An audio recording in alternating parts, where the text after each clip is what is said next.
Hello everybody. हमने last video में विद्युत धारा और धारा घनत्व इन दोनों के बारे में डिस्कशन किया था। विद्युत धारा क्या होती है, धारा घनत्व क्या होता है, कैसी राशि है, इसके दोनों में क्या डिफरेंस है, तो ये सारी बातें, इसका सूत्र क्या बनता है, ये सारी बातें हमने सीखी थी। ओके, तो आज हम सीखने वाले हैं कि चालकों में विद्युत धारा का प्रवाह कैसे होता है। चालकों में विद्युत धारा का प्रवाह कैसे होता है, यानी आवेश का प्रवाह कैसे होता है। विद्युत धारा या फिर आवेश प्रवाह की तरफ को तो विद्युत धारा कहते हैं। तो आवेश का प्रवाह कैसे होता है या विद्युत धारा प्रवाह कैसे होता है, इस बात को जानने वाले हैं। Okay, so let us start. तो यहां पे आप कहेंगे धात्विक चालकों में विद्युत आवेश का प्रवाह। अब इस बात को जानने के लिए ध्यान से समझना है मेरी बात को, बहुत इजीएस्ट वे में बताऊंगा, एकदम सिंपल सी बात है। ठीक है, तो हमें ये मालूम है कि किसी पदार्थ की सूक्ष्मतम इकाई, पदार्थ की बात करते हैं, चालक की बात कर रहे हैं, तो चालक, पदार्थ चालक ले दिया मैंने, ये चालक है। तो इसकी सूक्ष्म इकाई होती है परमाणु। और परमाणु का केंद्रीय भाग होता है नाभिक। केंद्रीय भाग नाभिक है। ठीक है, नाभिक की मान लो मैंने ये नाभिक बना दिया, ये नाभिक के चारों ओर वृत्ताकार कक्षाएं होती हैं। आप जानते हो, केमिस्ट्री में आपने पढ़ा हुआ है, ये वृत्ताकार कक्षाएं होती हैं। और वृत्ताकार कक्षाओं में इलेक्ट्रॉन वितरित होते हैं जो लगातार गति करते हैं। इलेक्ट्रॉन वितरित होते हैं, यहां पर इलेक्ट्रॉनों का वितरण होता है। यहां पे इलेक्ट्रॉन वितरित हैं, यहां पे वितरित हैं। ये लोग, ये इलेक्ट्रॉनों का वितरण कर दिया मैंने ऐसे। ठीक है, तो ये इलेक्ट्रॉनों का जो वितरण होता है ये ऊर्जा के बढ़ते क्रम में होता है। इलेक्ट्रॉनों का वितरण ऊर्जा के बढ़ते क्रम में। इसका मतलब जिन इलेक्ट्रॉन की ऊर्जा सबसे कम है वो नाभिक के पास वाली कक्षा में होंगे, नाभिक के पास वाली कक्षा में। और जिनकी ऊर्जा थोड़ी सी बढ़ गई, ज्यादा हो गई, वो दूसरी कक्षा में और ज्यादा हो गई। और तो ऐसे कक्षाओं में जो वितरण होगा इलेक्ट्रॉनों का ऊर्जा के बढ़ते क्रम में। तो इसका मतलब ये हुआ कि सबसे बाहर वाली कक्षा में जो इलेक्ट्रॉन होंगे उनकी ऊर्जा सबसे ज्यादा होगी। सबसे बाहर वाली कक्षा में जो इलेक्ट्रॉन होंगे उनकी ऊर्जा सबसे अधिक होगी। ठीक है, तो ये बात हम जानते हैं ऑलरेडी। यहां पर जो इलेक्ट्रॉन होने वाले उनकी ऊर्जा सबसे ज्यादा होगी। ठीक है, तो इन बाह्यतम कोश में जो इलेक्ट्रॉन है इनको बोलते हैं आप संयोजी इलेक्ट्रॉन। तो बाह्यतम कोश के इलेक्ट्रॉन को क्या नाम देते हैं? बाह्यतम कोश। बाह्यतम कोश में जो इलेक्ट्रॉन है उनको कहते हैं आप संयोजी इलेक्ट्रॉन। वो संयोजी इलेक्ट्रॉन है। ठीक है, ये संयोजी इलेक्ट्रॉन होते हैं, पदार्थ की संयोजकता को व्यक्त करते हैं। हम बात कर रहे थे चालकों की, पदार्थ, चालक। तो चालक में क्या होता है कि ये जो संयोजी इलेक्ट्रॉन है ये अपने सामान्य ताप पर ही अपनी कक्षा से पृथक हो जाते हैं। यहां पर मैं बात कर रहा हूं चालकों की, तो चालकों में, चालक की भी बात कर रहे हैं, तो चालक पदार्थों में संयोजी इलेक्ट्रॉन सामान्य ताप पर अपनी कक्षा से पृथक हो जाते हैं, यानी कक्षा से बाहर निकल जाते हैं। अब अगर ये पृथक हो जाते हैं, कक्षा से बाहर निकल गए, तो जानते हो कि जहां से बाहर गए उस कक्षा में बन जाता है धनायन। क्या बन जाता है? धनायन। जैसे मान लो इलेक्ट्रॉन यहां से निकल के गया, यहां पे बन गया धनायन और इलेक्ट्रॉन हो गया ये फ्री, ये मुक्त इलेक्ट्रॉन बन गया फ्री। मान लो यहां से इलेक्ट्रॉन निकला तो यहां पे बना धनायन और ये इलेक्ट्रॉन हो गया फ्री, ये मुक्त इलेक्ट्रॉन हो गया। तो जहां से, जिस कक्षा से इलेक्ट्रॉन फ्री होगा वहां पे क्या बनेगा? धनायन बन जाएगा। और उसके स्थान पर वहां पे जो इलेक्ट्रॉन गया था वो क्या करेगा? वो मुक्त हो गया, तो उसको बोलेंगे आप मुक्त इलेक्ट्रॉन। वो मुक्त इलेक्ट्रॉन कहलाएगा, उसको मुक्त इलेक्ट्रॉन कहेंगे। किसी भी चालक पदार्थ में जितने मुक्त इलेक्ट्रॉन होते हैं उतने ही धनायन होते हैं। तो मुक्त इलेक्ट्रॉनों की संख्या धनायनों की जब बराबर है तो पदार्थ कैसा हो गया? उदासीन था, उदासीन है, उदासीन ही रहेगा। ये नहीं सोचना कि यहां पर धनायन बन गया तो धनावेशित हो गया। नो, धनायन जितना धनायन बने, मान लो 2 धनायन बने तो 2 इलेक्ट्रॉन भी तो है, इलेक्ट्रॉन पर ऋणावेश होता है। तो पदार्थ कैसा था? उदासीन। और अभी भी कैसा है? उदासीन। और भविष्य में कैसा रहेगा? उदासीन। ये उदासीन ही रहेगा। ठीक है, ये हो गए यहां पर मुक्त इलेक्ट्रॉन। अब धनायन तो अपनी जगह पर फिक्स रहते हैं, अपने स्थान पर नियत रहते हैं, धनायन तो कहीं जाते आते नहीं है। लेकिन जो मुक्त इलेक्ट्रॉन है वो कहीं भी स्वतंत्रता पूर्वक विचरण कर सकते हैं, कहीं भी जा सकते हैं, कहीं भी आ सकते हैं, स्वतंत्रता पूर्वक विचरण करते हैं। इसलिए तो नाम है उनका मुक्त इलेक्ट्रॉन। मुक्त इलेक्ट्रॉन जो नाम दिया गया है वो इसीलिए तो कहा गया है, तो इसलिए उनको कहा गया था मुक्त इलेक्ट्रॉन, क्योंकि वो कहीं भी जा सकते हैं। फिर ये 100% फिर ये कैसे भी गति कर सकते हैं, यादृच्छिक गति करते हैं, कोई भी इरेगुलर। ठीक है, तो यहां पर ये बात तो हो गई मुक्त इलेक्ट्रॉनों की। तो आपको एक बात तो ये याद रखनी है कि धात्विक चालकों में धनायन होते हैं, साथ में जितने धनायन उतने ही मुक्त इलेक्ट्रॉन भी हैं, और मुक्त इलेक्ट्रॉन ही धारा प्रवाह में योगदान देने वाले हैं। कैसे देंगे वो बात हम अभी आगे समझने वाले हैं। तो हमने ये बात तो जान ली मुक्त इलेक्ट्रॉन की। तो मुक्त इलेक्ट्रॉन क्या होते हैं, दिमाग में ये प्रश्न अब हमेशा के लिए निकल जाना चाहिए कि मुक्त इलेक्ट्रॉन क्या है। ठीक है, तो ये तो बात हो गई अब मुक्त इलेक्ट्रॉन की। अब बात करेंगे हम कि चालकों में मुक्त इलेक्ट्रॉनों का प्रवाह होता कैसे है, तो वो भी समझ लेते हैं। मान लो ये चालक है हमारे पास, ये चालक पदार्थ है, मैंने चालक पदार्थ ले लिया ये, और इसमें ये जो चालक पदार्थ होते हैं, जैसे आपने कहा तांबा, एल्यूमिनियम, चांदी, इसमें बहुत अधिक संख्या में मुक्त इलेक्ट्रॉन होते हैं। ऐसा नहीं कि 1-2 होंगे, लगभग 10 की घात 22 या 10 की घात 23 मुक्त इलेक्ट्रॉन पर सेंटीमीटर क्यूब। अगर 1 सेंटीमीटर क्यूब आयतन लेंगे, 1 सेंटीमीटर क्यूब यानी छोटा सा हिस्सा, इतना सा हिस्सा, 1 सेंटीमीटर क्यूब आयतन लेंगे तो उसमें इतने लगभग मुक्त इलेक्ट्रॉन होंगे, 10 की घात 22 या 10 की घात 23, तो बहुत अधिक संख्या में ही। अब बहुत अधिक संख्या में यहां पर ये इलेक्ट्रॉन मैंने इसमें बना दिए। ठीक है, ये इलेक्ट्रॉन बना दिए, ये लोग बहुत अधिक संख्या में। तो क्या होगा कि जब ये इलेक्ट्रॉन गति करते हैं तो एक गति करते समय इनका वेग होता है 10 की घात 5 या 10 की घात 6 मीटर पर सेकेंड की कोटि का, मीटर पर सेकेंड की कोटि का। 10 की घात 5 कह दो या 10 की घात 6 कह दो, वो डिपेंड करता है, अलग अलग पदार्थों में अलग अलग होता है। इसको बोलते हैं ऊष्मीय वेग। क्या बोलते हैं इसे? ऊष्मीय वेग। ये ऊष्मीय वेग कहलाता है, ऊष्मीय वेग।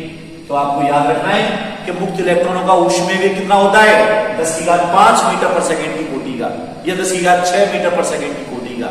इस ऑर्डर में ये ऊष्मीय वेग का मान होता है। ठीक है, जब इतने तेज वेग से तीव्रगामी इलेक्ट्रॉन गति कर रहा है, यहां से तेजी से जा रहा है, तो भाई आगे अब ऐसा थोड़ी है कि खाली पड़ा है, खाली तो है नहीं, वो तो वहां पर और बहुत सारे इलेक्ट्रॉन भरे पड़े।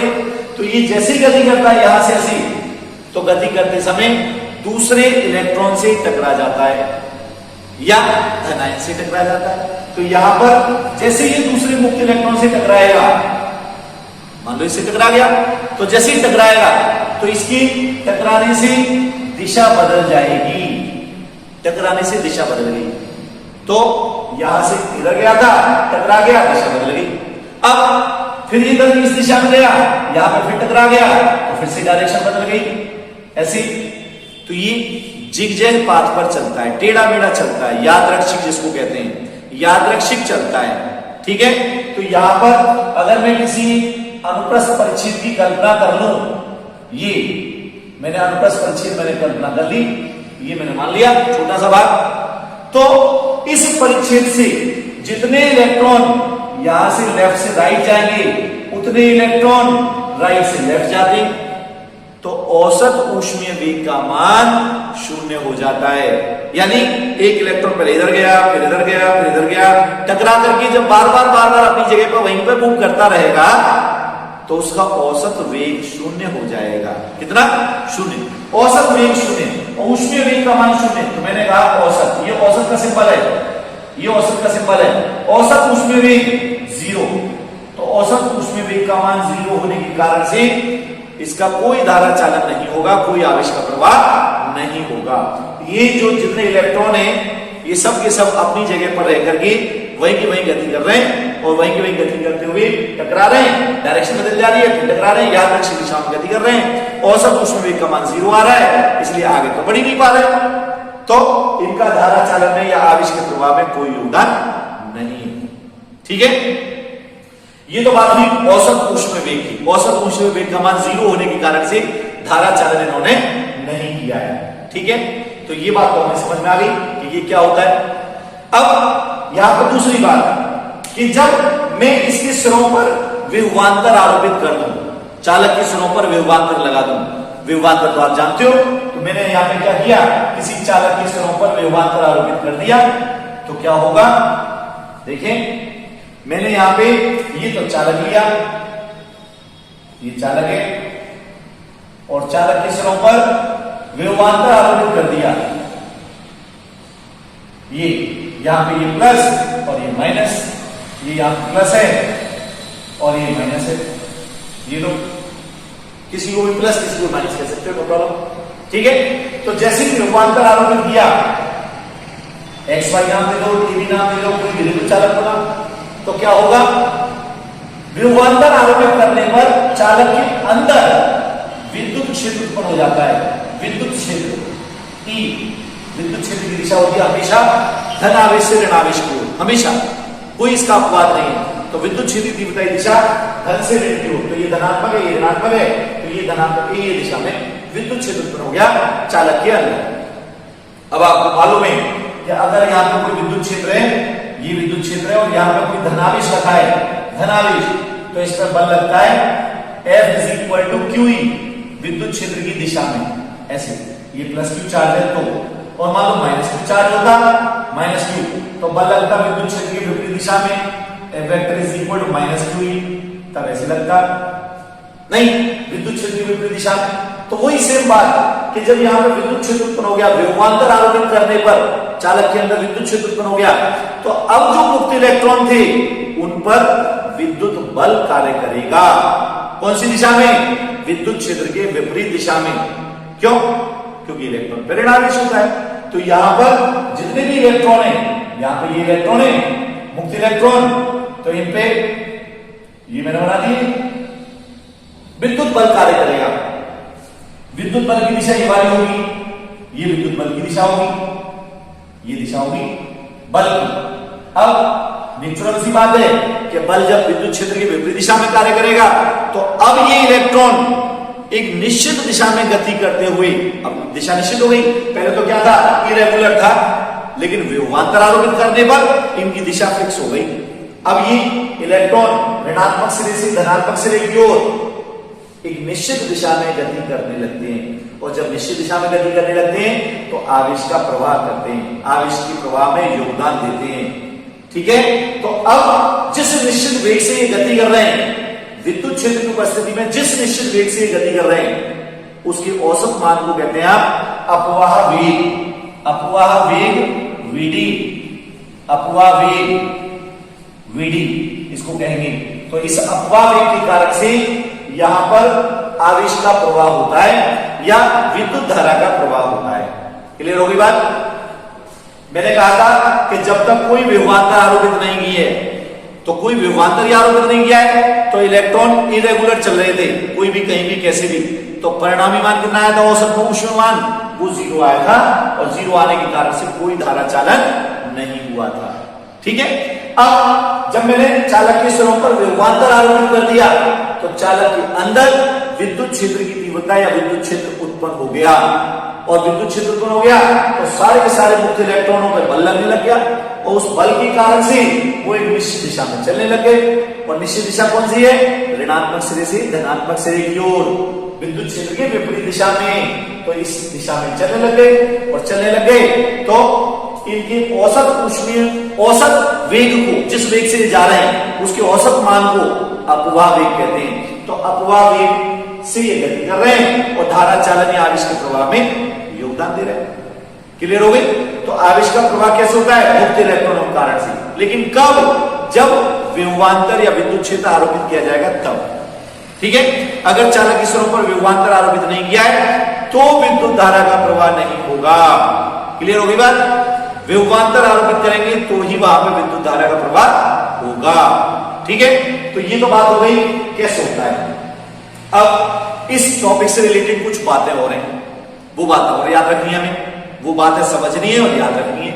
क्या क्या बातें हैं? नंबर 1, पहली आपसे पूछा जाए तो ऊष्मीय वेग क्या है, ऊष्मीय वेग का मान कितना होता है, तो आप बता देंगे कि चालक के मुक्त इलेक्ट्रॉन यादृच्छिक गति करते हैं तो उस वेग को बोलते हैं ऊष्मीय वेग, और मान होता है 10⁵ मीटर पर सेकेंड या 10⁶ मीटर पर सेकेंड की कोटि का। ठीक है, तो ये तो हुआ ऊष्मीय वेग का बात कि ऊष्मीय वेग क्या होता है। अब दूसरी बात, अगर ये कहा जाए कि विद्युत क्षेत्र की अनुपस्थिति में या विभवांतर की अनुपस्थिति में मुक्त इलेक्ट्रॉनों का पथ, ये जो मुक्त इलेक्ट्रॉन है, जब मैंने विभवांतर नहीं लगाया तब की बात कर रहा हूं, तो यहां पर मुक्त इलेक्ट्रॉनों का पथ कैसा होता है, अनुपस्थिति में पूछ रहा हूं। तो विद्युत क्षेत्र की अनुपस्थिति में, विद्युत क्षेत्र की अनुपस्थिति में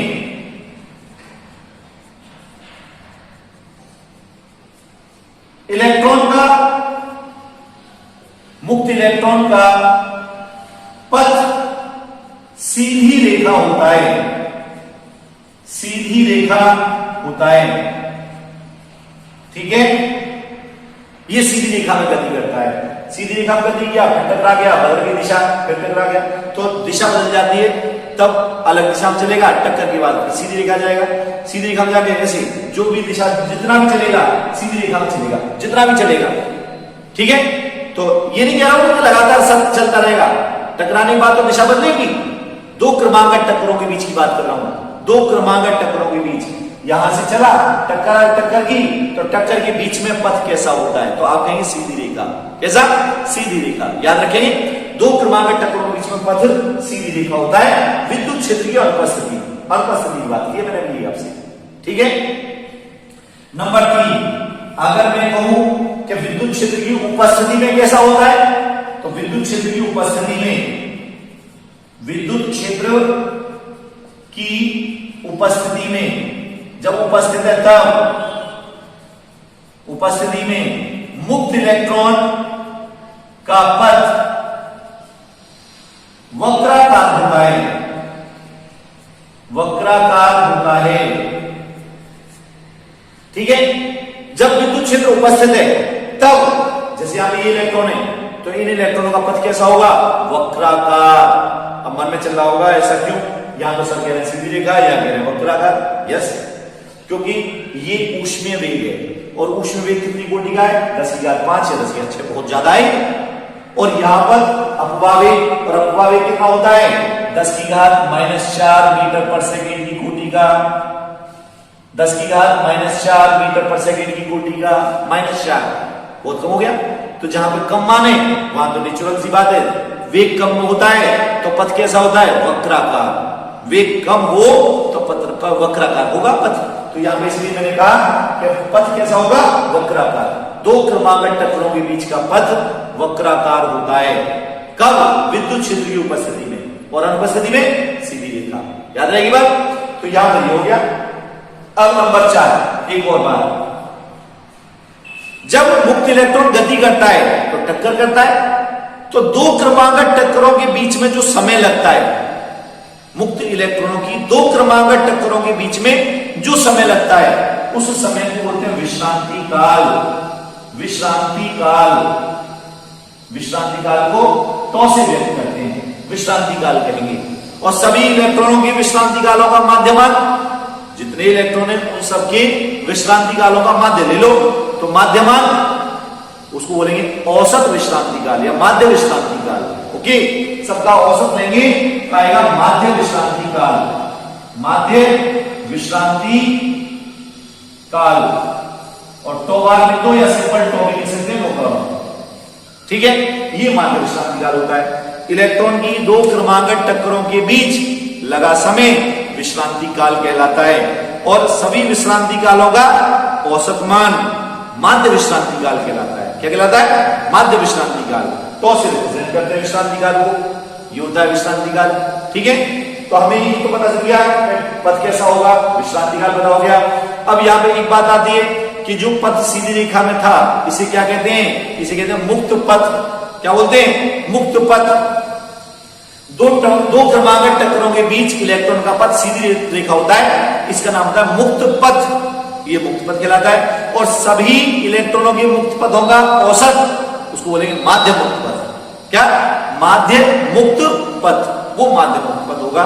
ठीक है, अब बात आती है कि यहाँ पे अपवाह वेग की परिभाषा क्या देंगे? अपवाह वेग पूछी जाती है, 1 नंबर का मोस्ट इंपोर्टेंट परिभाषा है। अपवाह वेग की परिभाषा आपसे पूछी जा सकती है, मान पूछा जा सकता है, मान बता दिया मैंने यहाँ पे आपको। तो परिभाषा पूछी जाती है तो क्या बताएंगे आप? बड़ी आसान सी परिभाषा है, क्या बोलेंगे? विद्युत क्षेत्र की उपस्थिति में, अनुपस्थिति में नहीं, उपस्थिति में किसी चालक में, ये चालक है ना, तो चालक में हमने क्या किया था? विद्युत क्षेत्र आरोपित किया, विभवांतर आरोपित किया था। तो यहाँ पे विभवांतर आरोपित किया था, अंदर विद्युत क्षेत्र उपस्थित हुआ था। तो मैंने कहा विद्युत क्षेत्र की उपस्थिति में चालक के मुक्त इलेक्ट्रॉनों के वेग का माध्यमान, चालक के मुक्त इलेक्ट्रॉनों के वेगों का माध्यमान या औसत मान क्या कहलाता है? अपवाह वेग कहलाता है। औसत वेग अपवाह वेग कहलाता है। बड़ी आसान सी डेफिनेशन होगी। विद्युत क्षेत्र की उपस्थिति में चालक के मुक्त इलेक्ट्रॉनों के औसत वेग को अपवाह वेग कहते हैं। विद्युत क्षेत्र नहीं है तो ऊष्मीय वेग, और विद्युत क्षेत्र उपस्थित है तो अपवाह वेग। तो विद्युत क्षेत्र की उपस्थिति में चालक के मुक्त इलेक्ट्रॉनों के औसत वेग को क्या बोलते हैं? अपवाह वेग। अपवाह वेग कहते हैं। मीडी से व्यक्त करते हैं, मान होता है 10⁻⁴ मीटर पर सेकेंड की कोटि का। यह अपवाह वेग की परिभाषा होती है। तो आई थिंक ये बात आपको यहां तक की 100% क्लियर हो गई होगी कि ये ऊष्मीय वेग क्या है, अपवाह वेग क्या है। तो अपवाह वेग के कारण से धारा का चालन होता है, ऊष्मीय वेग के कारण धारा का चालन नहीं होता है।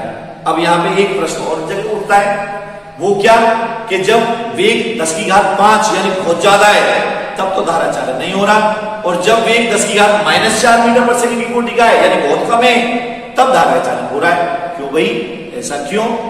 तो ऐसे इस क्वेश्चन का आंसर आप ढूंढेंगे, मैं इसका आंसर अब आपको नेक्स्ट वीडियो में देने वाला हूं। ओके, तो आज के लिए इतना ही। Thank you. कल हम नए वीडियो के साथ मिलेंगे, तब तक के लिए धन्यवाद।